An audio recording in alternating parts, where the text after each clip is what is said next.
गुरु प्यारे सत्संग जी, आपका ये भाई विनोद आप सबसे मुखातब है और आज आपके समक्ष कबीर साहब जी द्वारा रचित ग्रंथ अनुराग सागर के अंश पेश करने जा रहा है और उम्मीद करता है कि मेरे सभी भाई बहन अनुराग सागर के ये अंश गौर से सुनेंगे और अपने जीवन में लाभ उठाएंगे।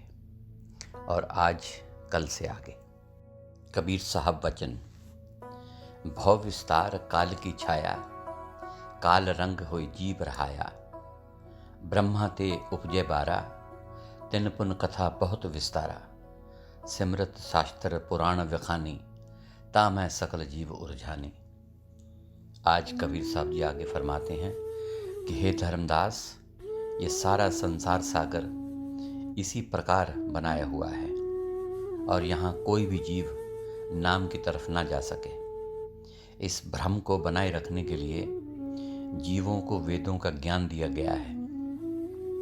सब जीवों पर काल का ऐसा रंग चढ़ा दिया जाता है कि वे उसके रंगत में जज्ब हो जाते हैं। ब्रह्मा के पुत्र ब्राह्मणों ने लोगों को वेदों का ज्ञान दे देकर उनकी कथाएं सुना सुनाकर और उनके उल्टे पुल्टे रास्ते पर लगा दिया है। उन्होंने जीवों को 6 शास्त्र, 4 वेद, 18 पुराण और 9 स्मृतियों में उलझा दिया है। इस तरह सभी जीव इसमें उलझ गए हैं और वे इस जाल से बाहर नहीं निकल सकते। जीवन को ब्रह्मा भड़कावा, अलख निरंजन ध्यान दृढ़ावा। आप ही भूले और भड़कावे, सत्य पुरुष का मर्म न पावे। निराकार कसकीन तमाशा, सो चरित्र बूझे धर्मदासा। कबीर साहब जी आगे फरमाते हैं कि ब्राह्मणों ने जीवों को परमात्मा की प्राप्ति के लिए अलख निरंजन का ध्यान करने के लिए प्रेरित किया और उनका ध्यान इस ओर दृढ़ कर दिया।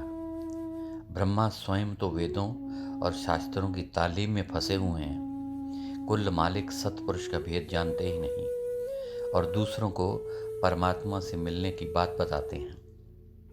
सो हे धर्मदास, किस चालाकी से निरंकार यानी कि निरंजन ने यह तमाशा किया है। अब मैं आपको ये सारी बात समझाने की कोशिश करता हूँ। छंद। असर होए के जीव सतावे, देव रिखी मुन कारणे।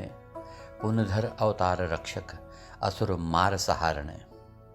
कबीर साहब जी फरमाते हैं कि हे धर्मदास, किस प्रकार से कच्छ, मच्छ, नरसिंह, बल, बावन, रामकृष्ण आदि अवतार आए हैं।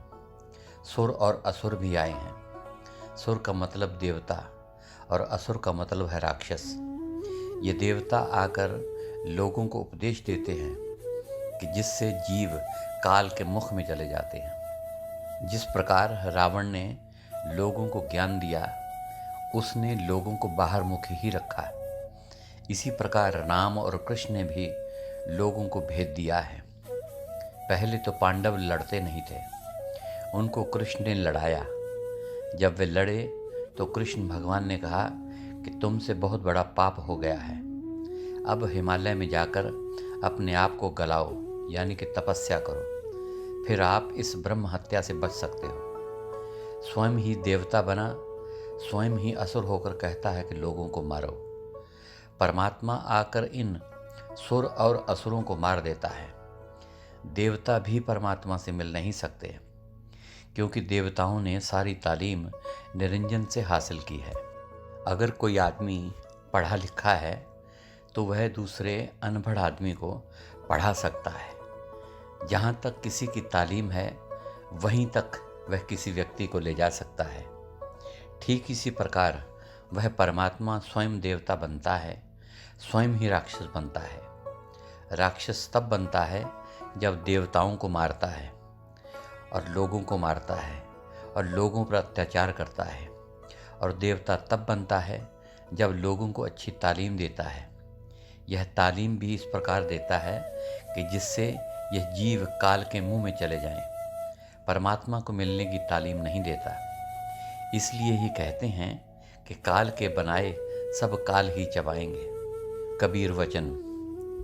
जीव को दिखलाए लीला, अपनी महिमा गणी। यह जान जीवन बांधी आशा, यही रक्षक घनी।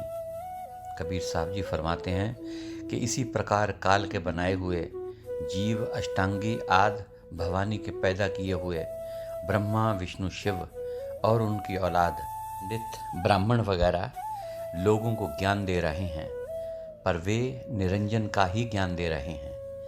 काल के जाल में लोगों को फंसा रहे हैं और उस जहाज पर चढ़ा रहे हैं जो जहाज काल के देश में जाता है। सोरठा। रक्षक कला दिखाए, अंत भक्ष है जीव को, पीछे जीव पछताए, जबे काल के मुख परे। इस प्रकार से निरंजन अपनी कला दिखाता है और हमारे अंदर ज्योति का प्रकाश है।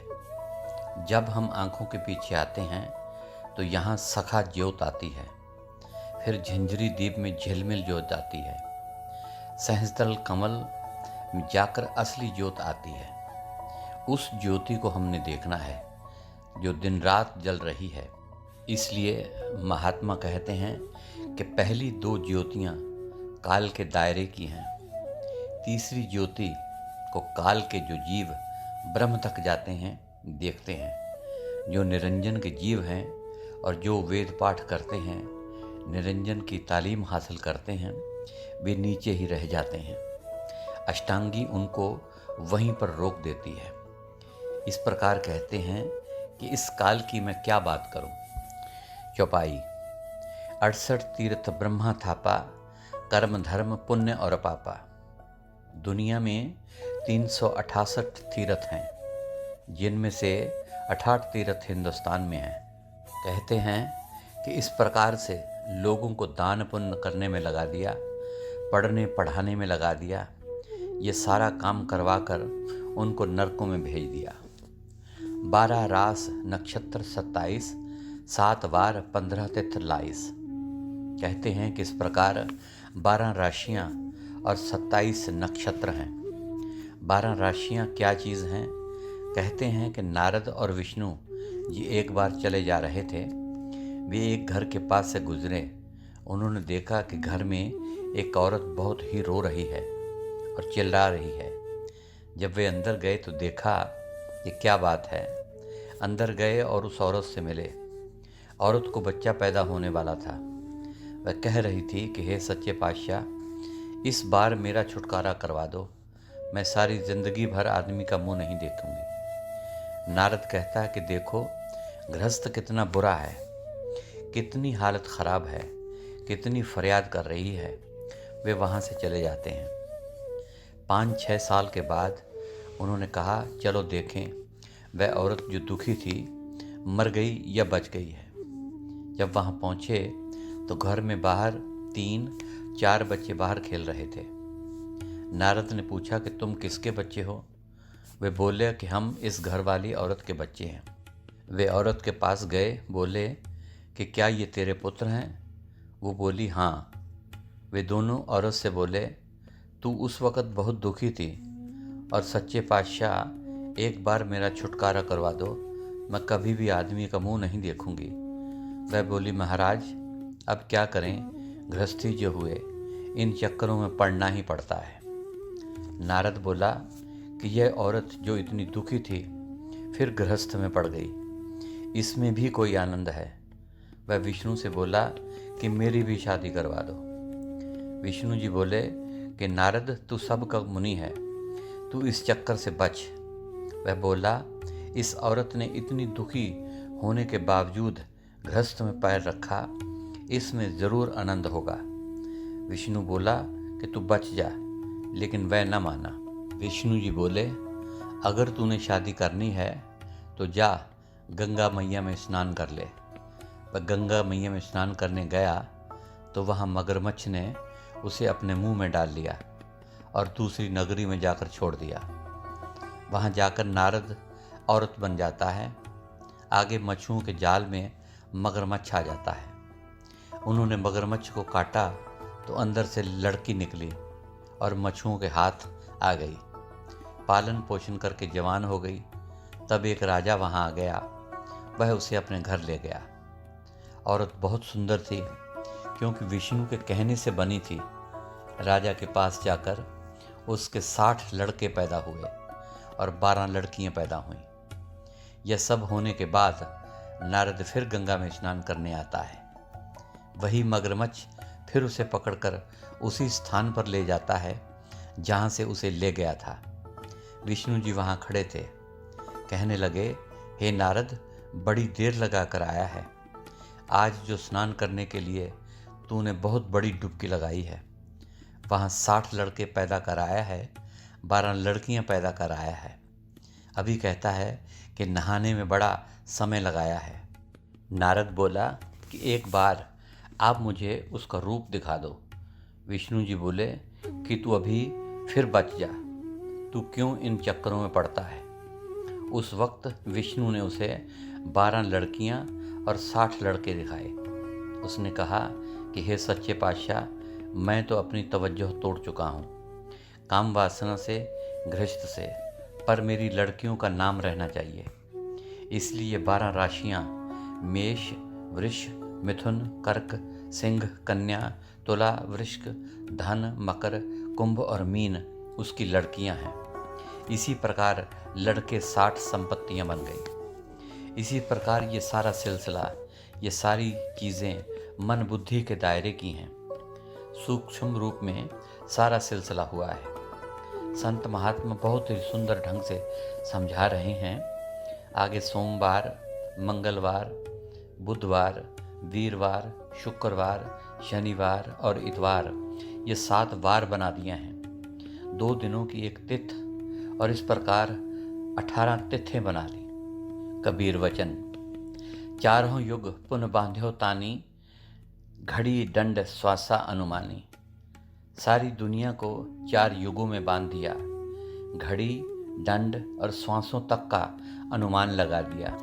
कबीर साहब जी फरमाते हैं कि कहते हैं कि 4 युगों का सिलसिला भी इस तरीके से बना दिया।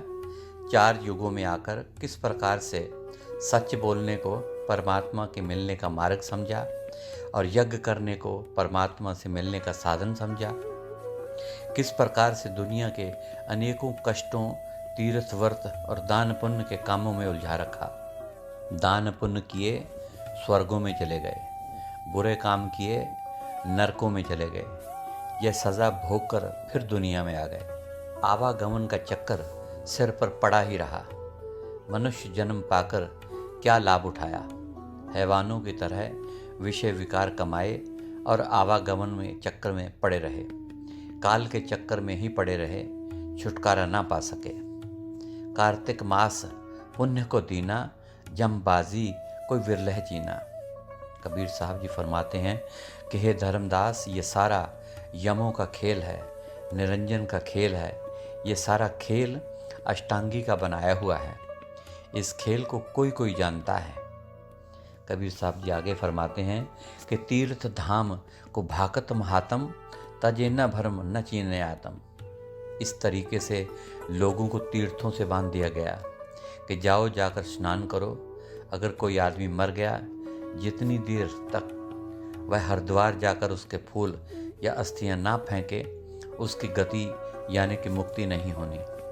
इस प्रकार की मूर्खता की बातें लोगों में पैदा कर दी गई हैं। कहते हैं कि काल इस ओर तो जीव को आने ही नहीं देता। वे अपने आप को पहचान ले कि मैं कहाँ से आया हूँ, परमात्मा को कैसे मिल सकते हैं, किसका पल्ला पकड़ोगे, किससे नाम लेना है। शब्द स्वरूपी गुरु जो आँखों के पीछे है, उसके साथ कैसे जुड़ना है, यह सब जानने के लिए सवाल ही पैदा नहीं होता। इन बातों को वे पहचानते नहीं और यम यानी काल जो खेल रचा रहा है, कभी तीर्थ के स्थानों में भेज देता है, कभी दान पुण्य करने में लगा देता है। ये बात वही जान सकता है जो किसी गुरु का शिष्य है, और कोई नहीं समझ सकता। कबीर साहब वचन, पाप पुण्य मह सभय बंधावा, यह विद जीवन को उलझावा। कोई व्यक्ति पाप पर पाप किए जा रहा है और कोई व्यक्ति पुण्य पर पुण्य किए जा रहा है। कृष्ण भगवान जी गीता में फरमाते हैं कि हे अर्जुन, जो तू पुण्य दान कर रहा है ये सोने की हथकड़ी है, और जो बुरा काम कर रहा है वह लोहे की हथकड़ी है। इस हथकड़ी ने तुझे कैद ही करना है। ये मत सोच कि मुझे सोने की हथकड़ी पहनाई गई है। इसलिए ही कहते हैं कि पाप और पुण्य का बहुत बड़ा सिलसिला है, इसके अंदर लोगों को बांध दिया गया है। इस तरीके से दुनिया का ये सारा खेल रच दिया गया है। कबीर वचन, बिन सतगुरु बाचे नहीं भाई, सतगुरु शब्द बिन जमपुर जाई। गुरु के बगैर, गुरु के नाम के बगैर ना तो कोई आज तक बचा है और ना ही परमात्मा से मिल सका है, ना ही परमात्मा से मिलने का सवाल पैदा होता है। इसलिए संत महात्माओं के पास जाएंगे, नाम की कमाई करके उस घर को जीवित रहते हुए देखेंगे। इससे आगे कबीर साहब जी धर्मदास को फरमाते हैं कि हे भले पुरुष, यह एक किराए का मकान है, किसी ने नहीं पूछना। 1 मिनट में शरीर को जलाकर राख कर देंगे। इसलिए तू देख ले यह सारा सिलसिला किस ढंग से बना है। कहते हैं 100 हाथ रस्सा सिरे पर गांठ। सो हे धर्मदास, मैं तुम्हें एक बहुत ही महत्वपूर्ण बात बता देता हूँ। गुरु के बिना, शब्द के बिना आज तक ना कोई परमात्मा से मिला है और न ही मिलने का सवाल पैदा होता है। राम कृष्ण तौकों बड़े, तिन भी गुरकीन, 3 लोक के नायका, गुर आगे आधीन। महाराज कृष्ण जी और श्री रामचंद्र जी को भी जाकर गुरु को ढूंढना पड़ा। कबीर साहब जी आगे फरमाते हैं कि जो लो पुरुष डोर नहीं लही, तो लो जोनी फिर फई परही। कहते हैं कि जितनी देर पुरुष की डोर ग्रहण नहीं की, यानी कि नाम नहीं लिया, उतनी देर तक परमात्मा से मिलने का सवाल ही नहीं पैदा होता।